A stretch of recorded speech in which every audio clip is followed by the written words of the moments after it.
Hey students, it's me, Mr. Fitz. So I just want to take you through a video on triangle proofs, and I'm wearing my cool triangle shades right now. Anyway, so these are the video notes. I'll make sure you get a copy of these, and we're going to go through some examples of triangle proofs. First of all, you need to think about the background of proofs and what we need. So we're going to review a couple things. So here we go. So let's take a look at this. So we're going to talk about triangle congruence. And again, what we want to review is some basics of things we learned a while ago. So first thing we need to think about are vertical angles are congruent. We want to know these things because it's going to help us prove other things. So remember, vertical angles are congruent, and that means the opposite angles, not necessarily vertically, any opposite angles. So whenever you see intersecting lines, remember these opposite angles are going to be the same measure. What else do we know? Oh, well, yeah, these angles are also congruent. And then also remember, a linear pair of angles are supplementary. So these two angles here are supplementary, these two are supplementary, these two are supplementary. So if we know one angle, we know all four, because if this one were 80 degrees, this one would be 100, because supplementary adds to 180. This would be 80, and then this would be 100. So there you go. What else do we need to remember? Parallel lines. So this is axiom 5. Takes us way back to the beginning of class. When lines are parallel and cut by a transversal, so here's our transversal in green, we know a lot of things. So we know alternate interior angles are congruent. So remember, we see that Z shape, then we know that these angles on the inside of the parallel lines on opposite sides of the transversal are going to be the same measure. What else do we know? Oh, yeah, these are also alternate interior angles, right? We also know that corresponding angles are congruent. So if they share the same corner, like these two angles here, they're going to be congruent. So actually, there's a whole bunch of corresponding angles, right? Like these angles here are corresponding. These angles marked with two little hash marks are going to be corresponding angles.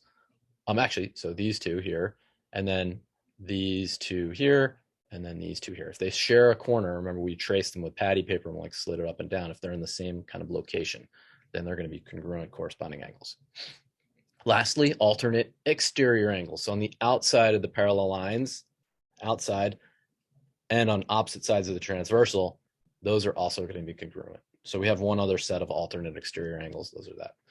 Pro tip, and I've said this a million times, remember, if you have parallel lines cut by a transversal, if you just remember that all the acute angles are congruent and all of the obtuse angles are congruent, and then an acute and obtuse angle are supplementary, you'll be good to go. If you don't remember what they're called, that's less of a problem. You could just say, hey, I know that these are parallel lines cut by a transversal, so these acute angles are congruent. And that should get you, I would say, most of the points, if not all of them. So there you go. That's just a little pro tip for you. If you can't remember what they're called, just remember they are congruent. And again, if you know one of these angles, then you know all 8. So that's also useful. Okay. Note, when triangles are congruent, all of the corresponding parts are congruent. So all of the sides, the corresponding sides are congruent, and also all of the corresponding angles are congruent. That's why we told you way back when to make sure you stack your letters. They're triangle ABC is congruent to triangle DEF, because that shows you that map. It shows you what's congruent to each other. And I'm going to show you an example of that. So there are shortcuts to help us prove triangles are congruent, and there are 5 of them. And so we're going to talk about those today. These 5 are side, side, side, side, angle, side, angle, side, angle, angle, angle, side, and hypotenuse, leg. So there are 6 corresponding parts in a triangle, right? There are 3 sets of sides and 3 sets of angles. But if you know 3 things, generally, not always, but if you know 3 things, you generally can prove the triangles are congruent. And I'm going to show you an example that doesn't work, and I'll show you all the ones that do. First off, side, side, side. If you know all 3 sides of a triangle, there's only one type of triangle you can piece together. The triangles are congruent. Side, angle, side. If you know 2 sides and the included angle, the angle that's in between those 2 sides, then you know the triangles are congruent. And if you know 2 angles in a side, whether the angles are connected to the sides, whether the side's included, or the 2 angles are not connected to the side, you can also prove the triangles are congruent. And then specifically, if you know you have a right triangle and you know that the hypotenuse and one of the legs, one of the other sides, if you know those are congruent, then you also know the triangles are congruent. So let's look at some examples. Oh, here you have this on your handout. These are all of the different ways you can prove triangles congruent. And it gives you some images here. So notice side, side, side, side, angle, side. So that's what I was talking about. If you have the included angle, meaning it's connected to both of those sides, you know the triangles are congruent. Reason? The angle dictates this other third side, right? So however big this angle is, this side is dependent on that. So if you know the angle on the two other sides, you know these other sides too. So angle, side, angle, angle, angle, side, and then hypotenuse leg. So let's look at some examples. So let's look at an example. So I'm going to look at a side, side, side example. So they have to give you some information, right? So if they give us some information that say like, give an isosceles triangle ABC. So they gave us this triangle here. And then let's say D is the midpoint of AC. They have to give us some information. So let's say they gave us this information. Can we prove that these two triangles on the left and right are congruent to each other? Is triangle ABD congruent to CBD? If they gave us this information, we can prove this by side, side, side. And I'm going to show you how. So first off, we know AB is congruent to BC. Why? They told us it's isosceles, and the legs of an isosceles triangle are congruent. What else did they tell us? They told us that D is a midpoint. So we know that these two line segments are congruent to each other as well, because a midpoint divides a segment into two congruent segments. What else do we know? We know that BD is congruent to BD. It's congruent to itself. And this is something known as a reflexive property. So if I can prove BD is congruent to itself, which I can, then we know that triangle ABC is congruent to triangle CBD. Why? Well, let's write out our proof. So when I write my proof, the first thing I'm going to do is say, I'm going to write my given information. I'm going to write given isosceles triangle ABC and D is the midpoint of AC. And it seems a little redundant to write down the given information, but please do. Super important because we need this information to prove everything else. So I go ahead and write that down. And I know I'm going to use side, side, side. So I'm going to write that down too and use it as like a checklist. So you'll see I'm going to check this off as I go. So we know AB congruent to CB because the legs of an isosceles triangle are congruent. So yeah, I know that. So I'm going to go ahead and check that off. So I've checked off one side, but I need three, right? So also AD is congruent to CD because a midpoint divides a line segment into two congruent segments. So I'm going to go ahead and check off that next one. So I've checked off two things. I have two sides that I've proven. I now need to prove the third. So I'm going to mark this with an X. And notice I've marked my diagram. Make sure you mark your diagram too. That's helpful. So the last thing I'm going to prove is BD is congruent to itself. BD is congruent to BD by a reflexive property. So I'm done. I've proved three sides. Let's go ahead and check that last one off. So side, side, side. What do I prove? Triangle ABD is congruent to CBD by side, side, side. And then I can say QED, which is quod erat demonstratum in Latin, which means I proved what I was trying to. So that's all a proof is just writing out everything I know in a little paragraph, and I'm done. I've proven everything. I've checked everything off as I've gone.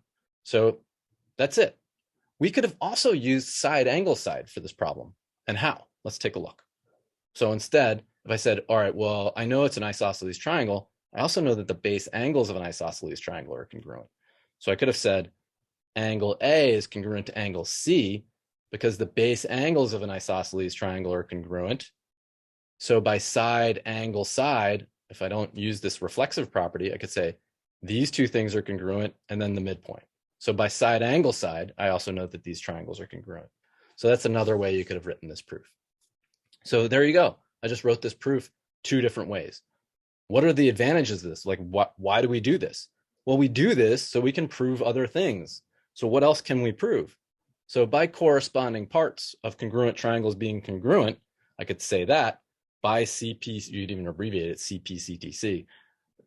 We could say that this angle, this is being bisected, this angle. We could say that ABD, that angle, and CBD are congruent. We could also say that angle ADB is congruent to angle CDB. And if these two angles are congruent and on the same line, well, they have to be 90 degrees. We could even say it's 90-degree angle. So these are all the other things we can prove because we proved the triangles are congruent. So that's the reason why we do these proofs. So let's look at one more example. So this is, we're going to use both angle, side, angle, and angle, angle, side to prove these triangles are congruent. So let's say they gave us these two triangles and they give us some other information, and they could either write it out or they may just mark the diagram. And so remember, parallel lines are marked with arrows and congruence is marked with a little dash. So they may write it out or they may just give us the markings on the diagram. They may give you both. But so based on what they've given us, and I'm going to write another proof. So I'm going to write out my given information. AB is parallel to DC. That's what these two lines mean, parallel. And AB, line segment AB, is congruent to line segment DC. That's a little congruent symbol. Well, what else do I know? What can we prove? What else? So given that we have these parallel lines, we know that angle A and angle C are congruent to each other because alternate interior angles are congruent, right? So by alternate interior angles, we can prove that these angle A and C are congruent, right? That's a kind of backwards Z or Z. And then A, B, D, like so A, so we know this angle B and this angle D are also congruent by alternate interior angles. What else? We can also prove that AED and CED are congruent by vertical angles. So these opposite angles here, we know those are congruent. So we have all different like types of angles we can use, and we have one set of sides. So we can definitely find three things that are congruent, and then we can prove other things. So let's go ahead and write up one proof. So I'm going to use the fact about parallel lines, right? And I'm going to prove that angle A is congruent to angle C, and angle B is congruent to angle D. And what I'm going to write in my proof is that we know angle A is congruent to angle C, and angle B is congruent to angle D, because when lines are parallel, alternate interior angles are congruent.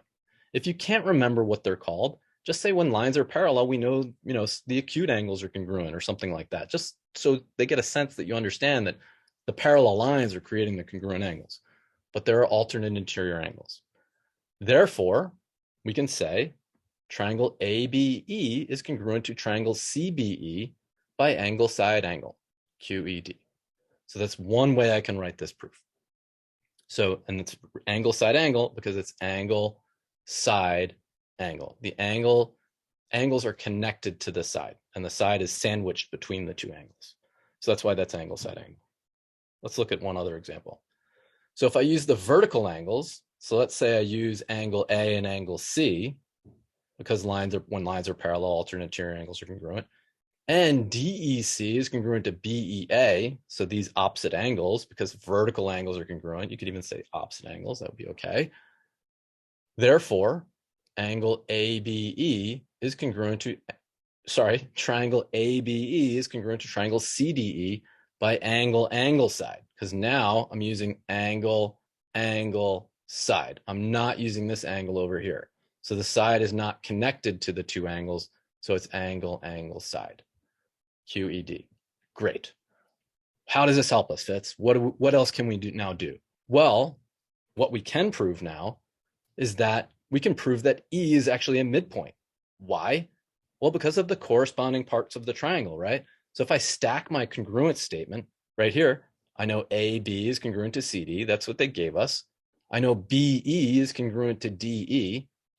So DE and BE, these are congruent. So I mark those congruent. And I know AE is congruent to CE. So if AE is congruent to CE, and these are congruent, then we know that E has to be the midpoint of both of those line segments. So there you go. That's what I've proved. So I can prove all different sorts of things because I know the triangles are congruent now. So there you go. This is how we write up proofs. Hopefully this helps. I know you all have been waiting and anticipating it and how to see how we write up proofs, but there you go. So it's not too crazy complicated. You're just writing down in words everything that you know. So again, hope this helps. Please let me know if you have any questions, and thank you so much for watching. Oh, one last thing. I forgot to show you how angle side does not work. So if you have two angles and one angle and two sides, but the angle is not connected to both sides, you can actually create two triangles here. So there's no cursing in geometry. So there's no ASS, right? So we can't do that. Actually, I might have cursed in one of my bloopers, so sorry about that, but stay tuned and watch the blooper reel. So thanks again for watching. Again, ASS does not work, but the other ones that do, I showed you do. So here's a little dark side of the moon. Hopefully I don't get copyrighted.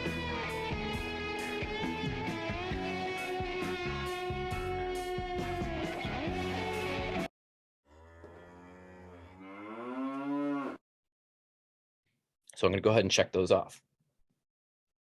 Side, whoop. Damn it. I'm going to start this whole thing over.